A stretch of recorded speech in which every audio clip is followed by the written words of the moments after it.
Welcome to the SMB Community Podcast with hosts Amy Babinchek, James Kernan, and Carl Polachek. Produced by Kernan Consulting and for the international MSP community. We are dedicated to making every IT professional a successful IT professional. Hey everybody, welcome back to the SMB Community Podcast. This is James Kernan with Kernan Consulting, and I'm very excited about today's special guest. Today, I'm going to interview Mike Semel. And Mike, for those of you who don't know, is probably the single most important person in the industry, most educated, and the top compliance guru in the industry in the channel, period. So excited to talk to Mike today about what's going on in the channel, and we're going to talk a little bit about compliance and hopefully educate everybody today. But hey, Mike, welcome to the program. Thanks, James. It's great to be with you. Yeah. Well, Happy New Year to you. As we kick off this new year, it looks like there's some new requirements, and we're going to talk about that. But before we do that, Mike, even though you're a household name with 95% of the world's population, tell everybody who doesn't know you, give them a little background on yourself. So I was an MSP, but I started in this industry long before we knew what MSPs were. Going back into the late 70s, my family had a consumer electronics store. We brought computers in, and I met a guy named Steve Jobs. And that was kind of all she wrote. I went all in with computers. We formed a separate business and went through all the different ways you could sell computers, even retail. But I focused on business to business and also business to education. So we were selling into colleges and K-12 school districts and things like that. We became an MSP when that suddenly took hold, when we had the remote monitoring tools and the internet could support that. So we were one of the early MSPs. And as we were building that type of business, HIPAA came into effect for healthcare organizations. And I was at an MSP event and learned about the HIPAA security rule that was going to regulate healthcare organizations. And at that time, it was different than today. We had a lot of individual doctors' offices and smaller doctors' offices. We had hospitals instead of these big health systems that are all consolidated. So I looked at that as a huge opportunity for my business. And I went and I got a basic training class and came back and started marketing my MSP company as a compliance specialist. There was no such thing at the time. We kind of made this up as we went along. And we suddenly started getting responses. I had invested about $3,000 in my original training, and that included the travel and the expenses. And the first deal I got was a $30,000 assessment for a county government for their IT environment to see if it complied with HIPAA. So I knew I was onto something. And we kept marketing ourselves as HIPAA specialists or compliance specialists. We were doing the same thing as every other MSP. We had the same security stack. We were in peer groups. We were doing all the same things, but we were packaging it differently. And that taught me a big lesson, that if we separated compliance from just cybersecurity like everybody else was selling, then we could specialize and claim that we were specialists and look different. Over the years, through my MSP business, I became the outsourced chief information officer for a hospital that was regulated by HIPAA, and then the outsourced chief information officer for a K-12 school district that was regulated by a law called FERPA, which protects student data in a similar way to the way medical data is protected under HIPAA. Right. 2012, I was getting so many calls from other MSPs to help them and with end users even to come and help them with their compliance that I left my MSP business, which is still going strong, and I became a consultant. And I focused on different areas. So we're in finance, we're in healthcare, and now defense contracting. I'm one of the 250 CMMC certified assessors for the new program for the Department of Defense. Okay. All right. Impressive. Yeah. It's, I don't know about the 70s, maybe the 80s for me, but I've been in the channel for a long time, and I grew up in the, reselling equipment to the government, to the schools, to the hospitals. So I know exactly that opportunity. And what was funny back then is it didn't look like they were going to be held accountable. It sounded like all these big regulations came out. If you didn't do these things, there's these enormous fines. And then it just seemed like they kicked the can down the road. But I think we're at the end of the road now, and that's no longer the case. We're going to talk about that. But Mike, you brought up something really interesting to me. Let me ask you a question. What's the difference between, and explain this to the audience, but what's the difference from your perspective between cybersecurity and compliance? So when I teach this to MSPs, I just draw a line down the middle of a whiteboard, or I create a slide that has two sides. The left-hand side is cybersecurity. The right-hand side is compliance. Now, on the left-hand side, we all know what goes in there. We have encryption, EDR, MDR, XDR, SOC as a service, SIM, endpoint protection, user management, passwords, multi-factor authentication, all the technical things that are in the stack that an MSP uses to deliver the technical services. Right. So when we look at that, those are the cybersecurity services. But compliance is different because compliance means that you're bouncing everything you do off of something else, like a regulation. But it could be the application on a cyber insurance policy, or it could be words in a contract.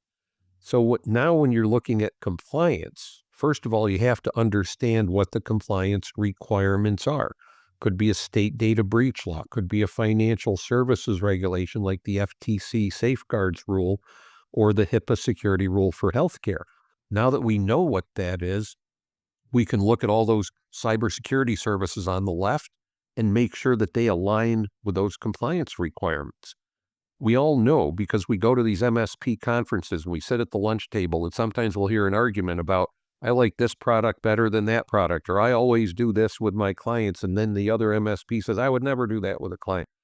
We can argue about all those things, but that's because we decide on how we're going to deliver our services. But in a regulated environment, you have to know the regulations and align those services with those regulations, or else you could be doing everything right in a sense, but fail a compliance assessment because an assessor comes in and says, okay, we're going to look at the HIPAA security rule or the FTC safeguards rule and use that as our checklist, or the NIST cybersecurity framework. The other thing about regulations in these audits, nobody walks in and says, hey, show me what you're doing. The demand is always for documentation, and you have to have policies, procedures, and evidence that you're doing it. So a policy would be, for example, we're going to deploy multi-factor authentication on all devices or on all systems.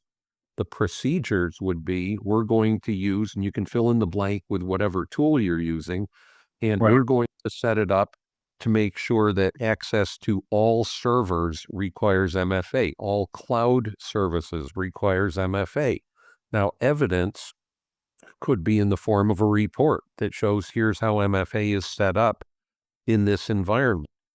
But it's that documentation that's always going to be demanded first. And if you don't have the documentation, you can fail an audit before you ever get to the point where, hey, let me show you what we're doing. And that's where a lot of MSPs and technicians and engineers make a big mistake, because they think, well, yeah, we're doing that. Yeah, but that's not what they're asking for. They're asking for documentation. That's a huge difference when it comes to a regulated environment versus just doing things the way you want to. Okay. Okay. Excellent. I love how you explain that. So, as I'd mentioned, I think the stakes are higher than they've ever been. The risk for MSPs is higher than it's ever been, and the need for compliance I mean, I've seen people leave the industry because they're afraid of what's coming. And I think we're at the end of the road, or we had been at the end of the road. So help everybody understand what you do. What does Mike do in your firm? What do you do to help educate and help MSPs? So, as a consulting firm, what we do, first of all, we don't sell any IT products and services. So we work with end users, and MSPs refer us to end users who need help with their compliance, again, Okay. in healthcare, financial services, defense contracting. And what we do is we go in and work with the client to make sure that everything that they're doing is aligned with the regulations.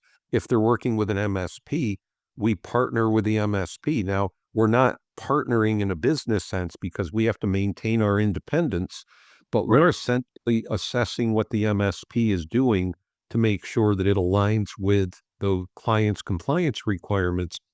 Because when it comes to regulations, the MSP doesn't exist. It's the regulator and the client. And if the MSP is providing outsourced services to a client, now they're kind of an extension of a client. So what we're doing is working with the clients to make sure that everything that they're doing, because there are always parts of these regulations that the clients have to do, they're doing the right things and that their MSP is doing the right things and has the evidence to prove it. The good news is that we're able to help the clients fill gaps. The bad news is that we have never once, and I've been doing assessments for over 20 years, from the time I was an MSP and working with others to the time that I became a consultant. Every single time the MSP's clients have failed their first assessment because of something the MSP was doing or should have been doing and wasn't doing. And in some cases, the MSPs didn't realize what they were supposed to do. But in many cases, they said, well, yeah, we're doing that. I said, you can't prove it with documentation. We need the documents. And just this past week, I went through the same situation with another client who's a defense contractor. And we went through the assessment objectives for CMMC for several of the requirements. And the MSP said, we're doing that. I said, show me the documentation. And they didn't have it. That meant the client failed, not because the MSP wasn't doing the right things. They weren't providing the documentation.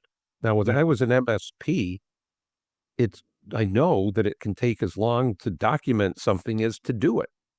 But what we did is we turned documentation into a separate service that we offer to our regulated clients. So now, if they were paying $150 per seat per month, for example, we would go back to them and say, you're in a regulated industry. Now, James, these regulations have been around for a long time, but they, in many cases, haven't been enforced. So they're on the books. Now, with all the data breaches and the hacking and the ransomware attacks, the regulators and the politicians, and frankly, the public, they're getting sick of this stuff. And they're saying, hey, we need regulations to protect data. And a lot of times the answer is, well, it's already there. Now you need to start enforcing it. The other thing we see is that it's not just regulators like the federal government or the state government or even PCI who's regulating an industry that comes in. If there's a data breach, there's going to be a lawsuit. And now the lawyers who are representing the people suing your clients, if you're an MSP, are saying, you show us that you're meeting the requirements that you had to. So the discussion doesn't happen kind of where you think it does, which is between the client and a regulator. It's the client being sued and calling up their MSP saying, we've got a lawsuit and here's the demand for documentation before the depositions take place. And you're going to be deposed, by the way, because you're our MSP. That's another angle where we're seeing more activity because these personal injury attorneys that advertise on television, if you're in a car accident, call us. They have data breach departments. And they're going, when they read about a data breach, or they'll find that there was a HIPAA incident reported to the federal government, and now it's on a website, they'll go put ads out saying, if you were a patient of this clinic and you were affected by the data breach, please call us. We're going to sue them. That's where these changes have taken place. Of course, it's all because there's so much more hacking and ransomware attacks. So we see things. We don't always see the ripple effect of the lawsuits and the regulatory penalties. Yeah, I see the need more than ever now in the channel, and I'm grateful for what you do. So what does it look like? What's the current program? How do you educate the MSP? So we have a couple different approaches. For the traditional way that compliance has been introduced in the MSP business, It's been, you have to learn these regulations. And then there are companies that offer tools. So MSPs use RMM tools for remote monitoring and management, PSA Right. tools, professional services automation tools for ticketing and kind of the operational side, not the technical side. There are GRC tools, governance, risk, and compliance tools, where you can help a client manage their compliance. And I've been guilty of this. We've said to MSPs, it's a great opportunity to expand your business. And in order to do that, you need to learn these regulations and think of regulations as a foreign language. So HIPAA is Italian, and then the FTC safeguards rule is French, and CMMC is, pick a different language, Swahili. So just go learn all those things, and then you can help your clients comply. Well, we all know that it's difficult to learn even one foreign language. It takes a lot of time. You have to practice it, and there are a lot of words involved and a lot of concepts. So that's what we had been telling MSPs for years. Go learn these regulations, and then you can deliver your services and you can help your clients manage their compliance. As we were building out some tools to teach MSPs how to do that, at the same time, we were auditing clients of MSPs as a service, and the clients were failing because the MSPs weren't delivering compliant services. So it suddenly hit me. There's a big difference between the word compliant with a T at the end and compliance with NCE at the end. Now, in order to deliver compliant services, you don't need to know the regulations. Now, if that sounds crazy, I'm going to tell you that I know what a stop sign looks like, and I know what to do at a stop sign, at a red light, with a school bus with flashing lights, with double yellow lines.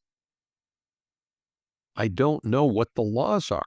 I don't have to. Somebody said, Mike, when you see this stop sign, you stop, you look both directions. And we stop at stop signs for two reasons. One is safety. Obviously, you might not last long if you don't stop for stop signs, and you might hurt a lot of other people. But the other is because it's a law. It's a regulation. So if it's 2:00 in the morning and we come up to a stop sign and we can see that there's no other traffic coming in the other direction or from the sides, we still stop. Why do we stop? Well, we're afraid that there's a cop in the shadows who might catch us, right? True. Yep. So the reason now we have the difference between like safety, which is why stop signs exist, and compliance, which is we don't want to lose our license or get a ticket and pay a fine. So I don't know those laws. So as I was going through and looking at why these clients of MSPs were failing, I realized if we can just show MSPs, if you do this, if you encrypt all devices, you don't have to know the encryption regulations in the FTC safeguards rule that says financial data needs to be encrypted, or in healthcare, protected health information under HIPAA needs to be encrypted. All you do is encrypt all the devices. Guess what? Your client just complied, even though you don't have to learn those rules and regulations. So I came up with a set of practices, core practices, that said to MSPs, if you just do these things, and there are roughly 90 practices, and about probably 60 to 70 MSPs are doing every day anyway. So some of these are things like encrypt all devices, implement MFA, multi-factor authentication on all systems. So if you do those things, then you're going to have a compliant environment, even though you don't have to learn the regulations. I wrapped all these things into a system. And in the system, it includes the core practices, but it also includes the idea of using what we call a shared responsibility matrix.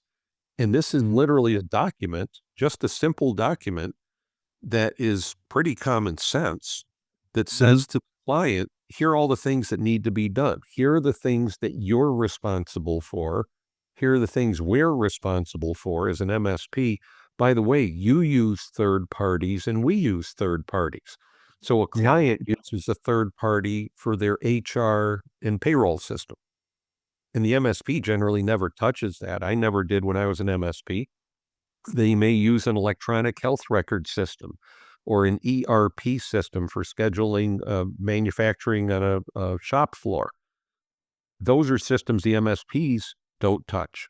But the MSPs also use third parties. We use backup services that we resold. We had EDR, cloud services, SOC as a service, all of these different services. These were our third parties that had responsibilities. So in the shared responsibility model, you literally list these different requirements and who's doing them. And it's as simple as this. When we're an MSP and we're setting up a new user for a client, it's because they authorized that user. So under HIPAA, they use the term access authorization and then access establishment. Who's going to set up the access? So in a shared responsibility model, it simply says the client's the one who authorizes people to gain access to their systems. Now, there's also kind of a reverse to that, which is the client deauthorizes people who shouldn't have access to their system. But what's the client's responsibility? It's to communicate that to the MSP. Right. What's the MSP's responsibility? It's to set up that user with the right level of access. So this is where in a shared responsibility model, if you define those things, you make it clear to your client.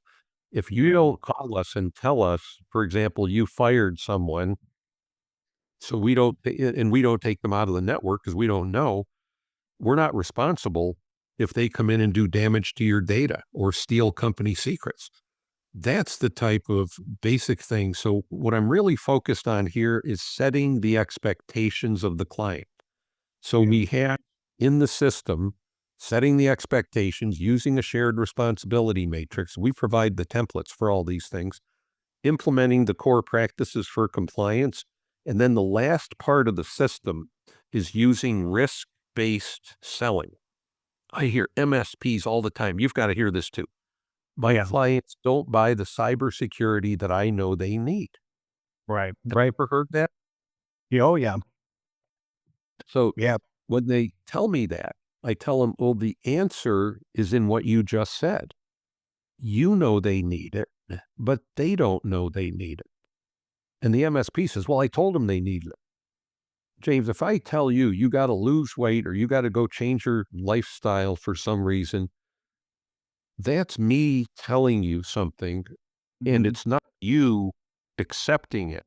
But if I said to you, what would happen if, and now I'll put it in the terms of an MSP language, if your systems got hacked, you're a lawyer, if your systems got hacked at 2:00 in the afternoon and you lost 3 hours of billing, and how many lawyers are in your practice? What do they bill per hour? So I asked this to a lawyer who was the managing partner of a law firm in Phoenix, Arizona. And I was brought in by their MSP. They introduced us and we did a cybersecurity assessment for the client, for his client. The MSP did kind of the back end work. There was still a desktop support guy working for the law firm, except the desktop support guy was doing the backups every day using tapes. And I said to the managing partner, how many attorneys are here billing 20 or $400 an hour or more? And he said, at least 20. I said, okay, 20 times 400 is $8,000 an hour. And your guy just told me it's going to take 2 days, 16 hours to recover these tapes. Right. So if you 8 hours a day, or I'm sorry, $8,000 an hour times 8 hours a day, $64,000 times 2, because it's 2 days now, that's $128,000. And I said, I don't think that's your biggest problem. And he said, why wouldn't $128,000 be my biggest problem? And I said, what would the financial impact be if at 5:00 that night you missed a court filing deadline for your biggest corporate client and they fired you? Right. Yeah, that lost revenue, yeah. He looked at me and said, millions. I said, that's your biggest problem. Yeah. Yeah. He said to me, what do I need to do? I said, talk to the MSP. Turns to the MSP and the MSP says, well, I've been sending you a proposal like for more than a year for our $5,000 a month online backup service where you can recover in the cloud probably within less than an hour.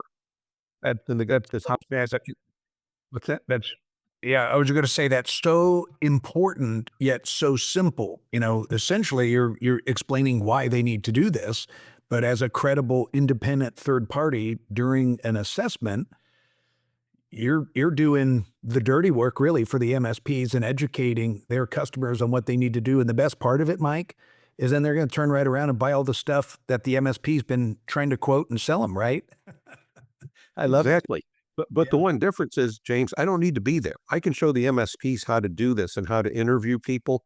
And Yep. the key is, I learned this so many years ago, and I took a course literally called "Who Owns the Number," and I didn't even know what the title meant. But when I read the description, I went and took this class. If I said to you, James, you got $1 million problem, let me tell you how I can fix it for you. Yep. I own the number. But if I said to you, as I did with this attorney, James, if this happened to you and it had these consequences, what would the financial impact be? And I wait and I wait and I wait. Sometimes it's uncomfortable waiting for the answer. Mhm. But if I wait for you to say to me, that could cost me millions of dollars, you own the number. So here's what I get to say after that. Well, you told me you had millions of dollars of risk, and I just showed you how I can solve that for $5,000 a month. Right. That's a different conversation than, hey, let me show you all these great cybersecurity tools and protects you against ransomware and we can recover this way and your data's up in the cloud and blah, blah, blah. If I don't tell you that you have a problem, so, we look at healthcare. If I said to you, do you want to go to the best specialist for this health problem? You would say no. Yeah. But, and I'm not trying to curse you here, if you were diagnosed with one, only thing on your mind is how do I find the best person to help me solve this problem? Mhm. So what I'm getting at here is it doesn't take long. The MSP said to me as we were leaving, it took you 2 minutes to sell something that I've been trying to do for 2 years. It was Mhm. $5,000 a month. And I said to him, I didn't sell it. I asked the client enough questions that he sold it to himself. Right. That's to sell. So Yeah. going back to how we help MSPs, we have a simple system that has the core practices to deliver compliance services, the shared responsibility matrix, and how to properly set your client's expectations. And then the third area is risk-based selling. The entire Mhm. course costs $497 one time, and that includes all the templates. Yeah, what a great bet that is. Yeah. Yeah, I'll give you the link to share. But the other thing that we do is we have the courses for the MSPs that want to get into CMMC, that want to learn the FTC safeguards rule and HIPAA and how to deal with government agencies, for example, police departments that have to comply with CGIS, which is an FBI cybersecurity program. Lots of ways MSPs add compliance to their business. Hmm. I love it. I love it. And then I know we had talked as well. So besides that program, and we're going to share the link in the show notes for everybody. But you've also put together an updated because the requirements just keep changing, and 2025 is no different. But you put together a new CMMC reference guide, right? So do you want to talk about that briefly? Sure. CMMC is the Department of Defense cybersecurity program that was announced almost 5 years ago. And frankly, people didn't think it would end up becoming real. So a lot of people didn't do anything. But Right. they created their own new ecosystem, literally, for assessments, for the assessment process. The Department of Defense is requiring defense contractors to implement cybersecurity. And if they have controlled unclassified information, which is a category of information that a lot of defense contractors get through their contracting or subcontracting of work for the Department of Defense. They have to implement a lot of cybersecurity requirements. It's confusing. It uses language we're not familiar with, and the Mhm. process keeps changing. So the process just changed again in December when the new requirements for the assessment process came out. And it says that if a defense contractor is working with an MSP to outsource IT services, the MSP must actually be present during the defense contractor's assessment. So this Mhm. is a free guide. It's 30 pages, so it goes into a lot of detail about the CMMC program, how the assessment process works. There's a scoring system for each one of the 110 practices that must be implemented. We put it all in there. It's free. And I'll give you the link to share. And it was just updated. We had updated it in October of 2024 when the final rule got published, and then updated it again in December when these new requirements that say MSPs must be present for their client's assessment. And it's very specific. It says not only are you present, if your client is hiring you to outsource these practices, you must be able to provide the documentation, explain them, and show evidence that you're implementing them. So this is the Mhm. closest that we have to MSPs themselves being regulated, because now the regulators are looking at your clients saying you need to bring your MSP in to prove that they're delivering everything at the level that we need to be able to evaluate Right. them. Right. So Right. I'll give you the link to share for that as well. Okay. Awesome. So we're going to share both the Mike's program, the educational program he was talking about in the show notes. And then we're also going to do the CMMC reference guide that Mike just talked about, the 30-page document. So we're going to drop those out for everybody. And Mike, before we adjourn, what's the best way to reach out to you to get more information about any of this? Anybody have any questions? What's the best way to communicate with you? So we have a website, and I'll be happy to share my email address. Our website is at semelconsulting.com. That's SEMEL consulting.com. Okay. And we have a section there for MSPs. My email address is mike@semelconsulting.com. So I love to get questions. I do a lot of traveling, so sometimes I'll ask someone else to do the reply for me.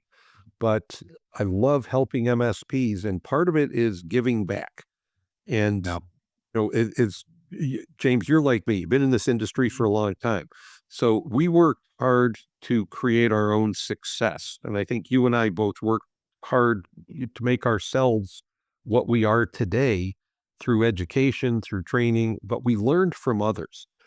Right. And now it's time to give back. So somebody once told me that success is what you bring to yourself and significance is what you can give to others.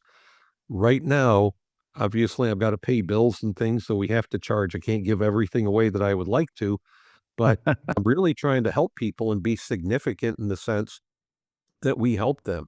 And Right. I was at CompTIA's annual event earlier this year, and I was listening to a speaker, and somebody came up and kind of leaned over and said, "I just want you to know that it's because of you that I built a compliance business." And I Mm. was recently at a CMMC event, and an MSP came up to me and said, "I wouldn't be here if I hadn't learned about compliance for you." It's your success as an MSP that makes me successful, makes me feel good Yeah. and feel significant. So everything that I do is to help MSPs be successful and to help the clients be successful by addressing these requirements. Yeah, I love that. I love that. I feel the same way, and it is all about giving back. We're one big ecosystem to help one another. So, Mike, hey, thank you so much for being on the program. Appreciate your time, and we will be in touch. Thank you. The SMB Community Podcast is brought to you by Kernan Consulting, your mergers and acquisitions experts. Since 2006, we've been through over 30 transactions, and just this past year, we've been involved in over 6. So if you're interested in either buying, selling, or valuation information, please reach out. I'd love to talk with you. There's a ton of activity going on, and you can be a part of it. Reach out for more information at kernanconsulting.com.